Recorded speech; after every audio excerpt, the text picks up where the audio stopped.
Hello dear students, welcome to professor S P Goyal IAS classroom. प्यारे विद्यार्थियों, मैं एक दो बातें आपको बड़ी इंपॉर्टेंट बताना चाहता हूँ जो आपको सीधा जो है लबासना मसूरी लेके जाएंगे। कैसे? सुबह में जो है मॉर्निंग में आपको पहले मैंने एंशियंट इंडिया मेडिवल इंडिया के 10 क्वेश्चन रोजाना देता था। वो question unconventional art and culture के जो के एग्जाम में पूछे जाएंगे। उसके बाद वापस स्टैटिक हो गया।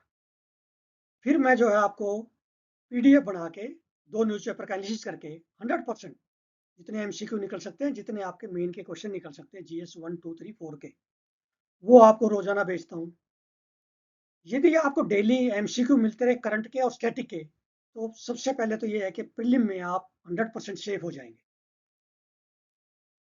दूसरा, 200 से 250 नंबर का आपका करंट अफेयर का आएगा जीएस 1 2 3 4 में।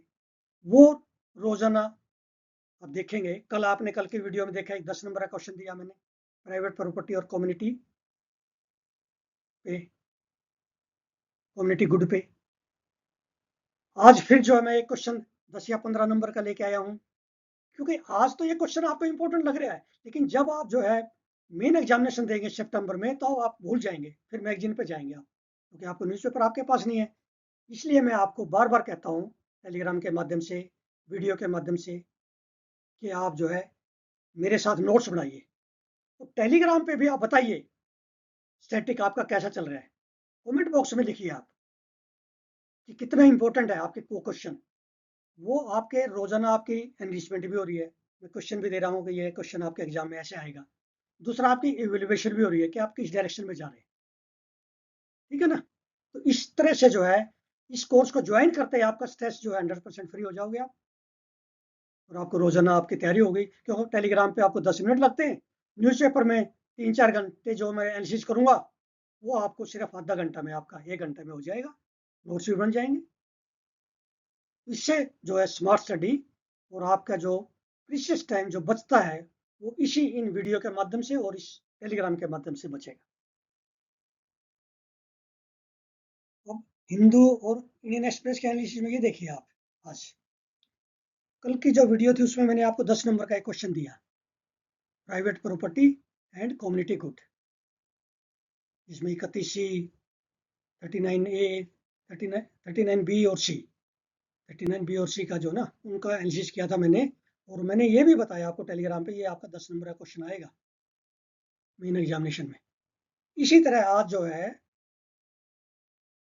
माइनॉरिटी इंस्टीट्यूशन, माइनॉरिटी इंस्टीट्यूशन की क्या डेफिनेशन है, ये क्वेश्चन फंडामेंटल राइट से है। कल जो मैंने दिया था वो डायरेक्टिव प्रिंसिपल से है।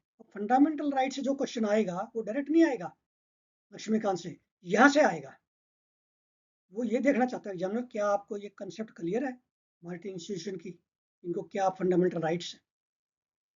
अब इसमें जो है ये जो जजमेंट आई है नवंबर में, 7 जजेस की बेंच थी, 4-3 मेजोरिटी से आई है। इसमें माइनॉरिटी इंस्टीट्यूशंस का ये जजमेंट नहीं आई कि एएमयू माइनॉरिटी में आती है। नो, ये आई है क्या एएमयू माइनॉरिटी में आ सकती है, उसका रास्ता खोल दिया जजेज ने, बेंच ने जो है। मीन्स अब इन्होंने क्या किया है कि शुरू से आप देखिए, इसकी हिस्ट्री देखिए, इसमें बड़ा ये एक्सप्लेन्ड पेज पे है इंडियन एक्सप्रेस में। मैं क्लियर रहा था, जैसे सर सैयद अहमद ने इसको 1877 में इस्टेब्लिश किया था। ये सारी जो ना आपने डिटेल देखनी है क्या क्या हुआ है, तब समझ आएगा ये पूरा। मेन इशू इसमें यह है कि सुप्रीम कोर्ट के बेंच ने नवंबर में जो डिसीजन दिया है उसमें 67 का अजीज बादशाह केस उसके रिवर्स कर दिया। सुप्रीम कोर्ट का अपना डिसीजन था, उसमें यह कहा गया था कि AMU was neither established nor administered by the Muslim minority since it has been established by central legislation। लेकिन ये अब जो है बेंच ने नहीं माना। और ये क्यों इंपॉर्टेंट है, क्यों आएगा या 10 या 15 नंबर का क्वेश्चन, क्योंकि ये डिसीजन 50 साल के बाद ऐसा आ रहा है। हिस्टोरिक डिसीजन है फंडामेंटल राइट पे। ठीक है ना? तो इस तरह से आपने इसको माइनॉरिटी। अब आगे क्या है, अब ये 2005 में क्या हुआ, 2005 में एएमयू ने रिजर्वेशन कर दी एमडी की सीटों पे माइनॉरिटी के लिए। लेकिन वो जो है इलाहाबाद हाईकोर्ट ने जो है खारिज कर दी। तो ये सारी डिटेल आपने देखनी है। अब लेटेस्ट ये है कि माइनॉरिटी इंस्टीट्यूशन घोषित होने से एएमयू को क्या फायदा होगा। एक तो वो 50% तक सीटें माइनॉरिटी को दे सकती है। एससी और एसटी में कोई भी सीट नहीं दे तो उनको छूट है, उनको ये राइट है फंडामेंटल, और उनको ऑटोनॉमी ज़्यादा मिल जाएगी यदि माइनॉरिटी में आती है। तो अब ये जो 7 जजेस की बेंच ने आगे 3 जजेस की बेंच को दे दिया, और साथ में ये कहा है कि इसमें जो है देखने की क्या है, 2 पॉइंट दिए, एक तो एडमिनिस्ट्रेशन और एस्टेब्लिश कैसे हुई है। पहले तो एस्टेब्लिश कैसे, उसके बैकग्राउंड क्या है, अब ये जांच करेगी सारे डॉक्यूमेंट्स को जब से बनी है। उसके बाद एडमिनिस्टर कैसे होती है, और 2-3 पॉइंट और दिए। ये कोई जरूरी नहीं है कि माइनॉरिटी के ही जो ना कोर्ट में इसके मेंबर जो इसको चला रहे हैं, एडमिनिस्टर कर रहे हैं, या ये भी कोई जरूरी नहीं है कि उसमें माइनॉरिटी के ही जो ना बच्चे पढ़ रहे हैं, दूसरे बच्चे नहीं पढ़ रहे। तो बहुत सारे इसमें फैक्टर दिए हैं, वो सारे आपने अच्छी तरह से करने हैं। और मैंने इसके सारे क्वेश्चन आपको एमसीक्यू में सारी स्टेटमेंट निकाल दी है, जो आपको पीडीएफ फॉर्म में मिल जाएंगे। अब ये आज के हिंदू में टेक्स्ट एंड कंटेक्स्ट में पूरा आर्टिकल है, और एक क्वेश्चन भी निकाल दिया इसमें से मैंने। देखिए, क्वेश्चन कोई भी आ सकता है माइनॉरिटी से, कोई जरूरी नहीं एएमयू को नाम लेंगे वो क्वेश्चन में, लेकिन आंसर इसमें है। ये दोनों आर्टिकल से आप नोट्स बना सकते हैं, और इसमें आपके 10 में से 7 नंबर आएंगे यदि इसमें से नोट्स बन गए। अब ये देखिए, एक तो आर्टिकल 30 क्लास 1 और आर्टिकल 30 क्लास 2, ये फंडामेंटल राइट में माइनॉरिटी इंस्टीट्यूशन के, ठीक है ना, ये आपने याद रखनी है। अब ऐसे जो ना आप सारे याद नहीं कर सकते आर्टिकल, लेकिन क्योंकि रोजाना डिस्कस हो रहे हैं न्यूज़पेपर में, तो ये एग्जाम में आएगा, प्रीलिम में भी आ सकता है, मेन में भी आएगा 10 नंबर का। ठीक है, इसमें अब इम्पोर्टेंट ये है कि मैंने इसमें क्वेश्चन भी दे दिया इन्होंने, क्या एएमयू का स्टेटस क्या है इस समय, whether it is a minority institution or not. No, it is not minority institution at this time, because it is again in the bench of the 3 judges। वो डिसाइड करेंगे आपके क्या एस्टेब्लिश कैसे हुई, एडमिनिस्टर कैसे हुई, जैसे मैंने बताया। और इसमें ये याद रखना आपने, अजीज बादशाह जो केस है उसको रिवर्स कर दिया 67 का। उसके बाद इंदिरा गांधी का आया, उन्होंने जो नहीं अमेंडमेंट लेके आए, दोबारा से इसको माइनॉरिटी इंस्टीट्यूशन घोषित करते हैं एएमयू को। फिर इलाहाबाद हाईकोर्ट ने 1905 में फिर कैंसिल कर दिया। फिर जो है एएमयू और यूपीआई गवर्नमेंट थी उस समय 1906 में, उन्होंने केस डाला सुप्रीम कोर्ट में, क्या ये कि माइनॉरिटी इंस्टीट्यूशन में घोषित किया जाए। अब इसका डिसीजन आया है जो 7 जजेस के बेंच का। तो इस तरह से आपने क्रिटिकली एग्जामिन करना है इसको क्वेश्चन को, और फिर नोट्स बनाने हैं। और फिर मुझे जो है आपने मेल पे या मेरे व्हाट्सएप पे, जो रजिस्टर्ड स्टूडेंट है जिन्होंने एनरोल्ड किया कोर्स को, उन्होंने ये क्वेश्चन को भेजना है। फिर मैं इसको आपको इवेलुएट करके बताऊंगा कि 10 में से 7 या 8 नंबर इसमें कैसे आएंगे।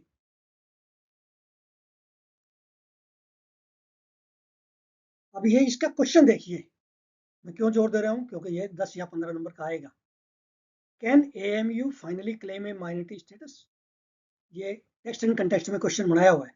What does article 30 class 1 of the constitution state, क्या कहती है आर्टिकल 30(1) क्या कहती है, 32 क्या कहती है, 32 क्लास 2, 30 क्लास 2 क्या कहती है। Why has 1967 Supreme Court judgment been revoked by the Supreme Court in AMU minority status determination case 2024 का। अब इस केस का नाम ये रह जाएगा, Supreme Court in AMU minority status determination case, इस तरह से आएगा। क्वेश्चन की स्टेटमेंट कुछ भी हो सकती है। यदि आपने 2 आर्टिकल पढ़ लिए तो आपके 10 में से या 15 में से 10 या 11 नंबर जरूर आएंगे। अब ये ओपिनियन पेज पे आप देखिए आर्टिकल कितना इंपॉर्टेंट है। ओपिनियन पे मैं बार बार बताता हूँ, ओपिनियन डाटा पॉइंट इकट्ठे आते हैं ये। और पिछली बार केयर इकोनॉमी पे, उसके बाद टीएफआर पे 10 नंबर का क्वेश्चन डाटा पॉइंट में से आया। ओपिनियन पेज में से डायरेक्ट क्वेश्चन आएगा। अब ये मैंने क्यों लिया है, यदि आपको प्रिजन रिफॉर्म का क्वेश्चन आएगा तो आपको ये सुप्रीम कोर्ट की लैंडमार्क जजमेंट लिखनी पड़ेगी 2024 की, एग्जाम्पल देना पड़ेगा, तो मार्क्स आएंगे। अब इसमें इंपॉर्टेंट ये है कि 2024 अक्टूबर में क्या जजमेंट है, Supreme Court in Sukanya Shantha versus Union of India 2024 reaffirmed that principle of non-discrimination in Indian prison। Non discrimination होनी चाहिए। प्रिजन रूल में क्या है, वो क्या करते हैं, कास्ट बेस पे करते हैं। जैसे मान लिया दलित है या कुछ स्क्वेंजर का पहले काम कर रहे हो तो स्क्वेंजर में रख लेंगे उसको। तो सुप्रीम कोर्ट ने कहा है कि ये आर्टिकल 14 और 15 का फंडामेंटल राइट का वायलेशन है। यदि आप इस तरह से करते हो, अपने रूल बदलिए। क्यों? क्योंकि आप उनसे स्क्वेंजिंग नहीं करा सकते। ये बड़ा लैंडमार्क डिसीजन आया है। और मैं आपको बता रहा हूँ कि 2 क्वेश्चन GS2 में, पॉलिटिकल साइंस में, आपके लैंडमार्क जजमेंट पे आएंगे और इवन ऑप्शनल में भी आएंगे। ये क्वेश्चन इतने इंपॉर्टेंट है। तो मैं ये ओपिनियन पेज में ये आर्टिकल देने का ये मेरा जो है मकसद था कि आप ये एग्जाम्पल उसमें दोगे प्रिजन रिफॉर्म में। अब ये इंडियन एक्सप्रेस के एक्सप्लेन पेज पे है। डायरेक्ट आपको MCQ मिलता है प्रीलिम का रोजाना। देखिए, इस कोर्स की ब्यूटी यही है, रोजाना आपको MCQ, वो MCQ जो अनकन्वेंशनल है, जो आपने पढ़े नहीं कहीं पे भी, जो उसी तरह मीन के क्वेश्चन। लिग्नो सेट जो है नया, ये वर्ल्ड का फर्स्ट सैटेलाइट है विद वुडन कंपोनेंट्स, वुडन से बनाया गया है। और ये स्पेस एक्स रॉकेट ने कनेडी स्पेस सेंटर फ्लोरिडा से छोड़ा गया है और ये जापान में बना है। इसका ऑब्जेक्टिव क्या है? It will test durability of wood in the extreme environment space. Environment space में क्या होता है? हर 45 मिनट्स में -100 डिग्री या +100 डिग्री, इतना डिफरेंस आ जाएगा, इतना टेम्परेचर होता है। तो वो एक्सट्रीम कंडीशंस को टेस्ट करेगा वुड का। और अदरवाइज क्या होता है? कन्वेंशनल सैटेलाइट हमारे हैं, ये पूछ सकते हैं किस मटेरियल से बनते हैं? एल्युमिनियम से ज़्यादातर। ठीक है। और इसकी खास बात यह है, यदि एल्युमिनियम के हैं, वो एल्युमिनियम के जब बर्न करते हैं अर्थ एटमोस्फेयर में, एल्युमिनियम ऑक्साइड बनाए। एल्युमिनियम ऑक्साइड क्या करता है? ओजोन लेयर, जो हमारा प्रोटेक्टिव लेयर है, उसको डैमेज करता है। अब ये अगेन प्रीलिम का क्वेश्चन है। ये क्वेश्चन पूछा है, गलेफू माइंडफुल सिटी किस कंट्री में बन रहा है? क्योंकि इंडिया की इसमें इन्वेस्टमेंट है। इस तरह से पूछेंगे। भूटान में। और ये खास बात ये है, वर्ल्ड का फर्स्ट जो है कार्बन नेगेटिव, कार्बन न्यूट्रल नहीं, कार्बन नेगेटिव होगा ये। मतलब जितनी कार्बन डाइऑक्साइड छोड़ी जाएगी उससे ज्यादा एब्जॉर्ब कर लेंगे, ऐसा सिटी बना रहे। प्यारे विद्यार्थियों, ये जो मैंने कोर्स लॉन्च किया है, करंट अफेयर्स एसेंशियल्स, इसके ऑब्जेक्टिव समझिए आप। पहला ऑब्जेक्टिव मैंने रखा है कि आपका प्रीलिम 100% जो है क्वालिफाई हो। वो कैसे होगा? मैं करंट अफेयर्स के 100% क्वेश्चन आपको MCQ बना के चर्चा स्टेटमेंट रोजाना दे रहा हूँ, 10 से 15 क्वेश्चन आपके PDF जा रहे हैं आपके पास, जिन्होंने एनरोल किया कोर्स को। और कोर्स की फीस मैंने इस तरह से रखी है कि सिर्फ जो है, जो मेरी टीम मेंबर है, उनको सैलरी चली जाए। मेरा ये कॉमर्शियल एक्टिविटी नहीं है। मैं इस एज में, 66 की एज में, इतने एक्सपीरियंस के बाद, ये जो काम आपके इतने रिसर्च करके इतने सालों की आपके सामने रख रहा हूँ, मेरा ऑब्जेक्टिव यही है कि मैं पेपर सेटर के माइंड से जो आपको पढ़ाऊं। वो क्या चाहता है, UPSC आपसे क्या चाहती है, आप समझ नहीं पाते कई बार। प्रीलिम में बच्चे सोचते हैं भी हो गया तो ठीक है, क्या पता 80 नंबर आएंगे या 85 आएंगे, क्या मेरिट जाएंगे। ये मत सोचो आप ये सोचिए 110 प्लस कैसे आए इस कोर्स से। ठीक है ना? दूसरा, ये मैंने मेनली मेरा जो कोर्स है करंट अफेयर एसेंशियल, प्रीलिम के लिए मैंने जो लॉन्च किया था। अब क्या किया मैंने? रोजाना मैंने 10 क्वेश्चन आपको स्टैटिक के डालने शुरू कर दिया। वो क्वेश्चन जो आपको नहीं आते, ऐसे अनकन्वेंशनल, जो पेपर सेटर भी वही निकालेगा, मुझे पता है, क्योंकि मेरा 4 डिकेड से ज्यादा एक्सपीरियंस है, इसलिए बता रहा हूँ। पेपर सेटर का माइंड मुझे पता है। दूसरा, फिर मैंने इस कोर्स की ब्यूटी क्या रखी कि आपको मेन के क्वेश्चन निकाल के रोजाना दे रहा हूँ, एक एक, जो 10-15 नंबर का आएगा। और पिछली बार भी ऐसा हुआ, जो सितंबर में अभी जो टेस्ट हुए, उसमें कम से कम 20 क्वेश्चन ऐसे डायरेक्ट आए हुए हैं पिछले कोर्स से। इसलिए आप, एक तो सबसे पहले आपसे ये उम्मीद की जाती है कि कमेंट बॉक्स में आप इंटरेक्शन कीजिए। आप करते नहीं, जितनी करनी चाहिए। जितना आप इंटरेक्ट करोगे उतनी क्लैरिफिकेशन आएगी। फिर जिन बच्चों ने कोर्स में एनरोल किया है, उनके पास मेरा मोबाइल नंबर है, व्हाट्सएप नंबर है। पूछिए, कंसेप्ट को क्लियर कीजिए, सर ये जो है मुझे समझ नहीं आया ये आर्टिकल। मैं आपके सामने 8-8 10-10 बार पढ़ के आता हूँ, ये कंसेप्ट को इतना क्लियर करता हूँ, चाहे वो किसी की भी, पॉलिटिकल साइंस की, ज्योग्राफी की है, एनवायरमेंट की है।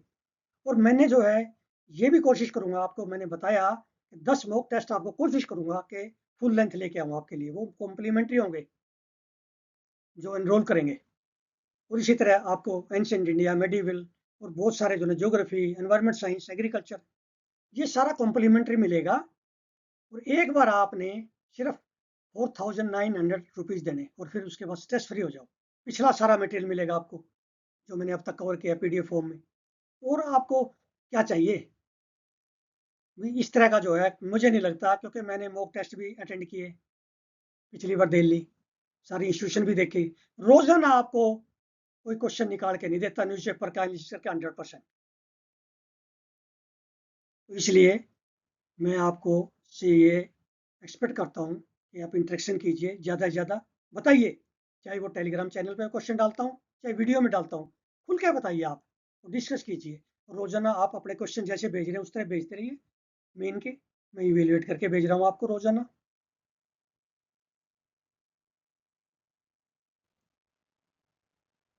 मैं जो इतनी मेहनत कर रहा हूँ 10-12 घंटे 15 घंटे रोजाना, इसका ऑब्जेक्टिव है, मीनिंग है, आपको किसी तरह की भी प्रीलिम में दिक्कत ना आए, मेन में आपका रैंक आए। और फालतू का मटेरियल मत पढ़िए, मैं बार बार आपको ये मैसेज देता हूँ, इधर उधर से मटेरियल मत खरीदिए।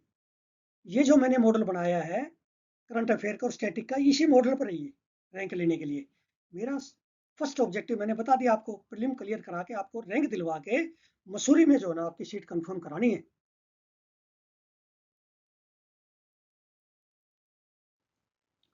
तो जो बच्चे एनरोल्ड हैं इस कोर्स में या जिन्होंने आगे एनरोल करना है जल्दी से जल्दी, वो मुझे ये बताएं, क्या आप लाइव क्लास चाहते हैं? वीक में हम 1 या 2 लाइव क्लासेस ही रखेंगे, जैसे कभी हमने वो क्वेश्चन डिस्कस करेंगे जो आपको एग्जाम में हिट करेंगे। मान लिया एथिक्स का है, एथिक्स का हमने पेपर पूरा का पूरा सोल्व कर दिया, हमारी टीम के मेंबर ने, IAS ऑफिसर है, इज एक्सपर्ट इन एथिक्स। इस तरह कई टॉपिक ऐसे आएंगे जो आपका एग्जाम में डायरेक्ट 10 या 15 नंबर के आएंगे। क्या आप लाइव क्लास चाहते हैं वीक में 1 या 2 बार? वो आप कमेंट बॉक्स में बताइए, ताकि हम जो है समय पे आपको, क्योंकि अब आप सीरियस हो जाइए, हमने हार्डवर्क भी करना है, स्मार्ट स्टडी से करना है और टाइम वेस्ट नहीं करना। ये कोई जरूरी नहीं है कि हमने 12-13 घंटे पढ़ना है, हमें जो है क्या पढ़ना है। मैंने आप रोजाना कहता हूँ क्वालिटी कंटेंट हमारा क्या है, क्या हमारे वो क्वेश्चन है हमारे नोट्स में जो एग्जाम में आएंगे। स्मार्ट स्टडी, चाहे आप 8 घंटे स्टडी करते हैं, लेकिन वो भी मैं बहुत हार्ड वर्क मानता हूँ। और समय समय पे हमें ये सारा रिवीजन करना है। ये जो आपको PDF करंट अफेयर्स की मिल रही है, आपको टेलीग्राम पे मिल रहा है, इसको आपने बार बार रिवीजन करना है। Thank you very much.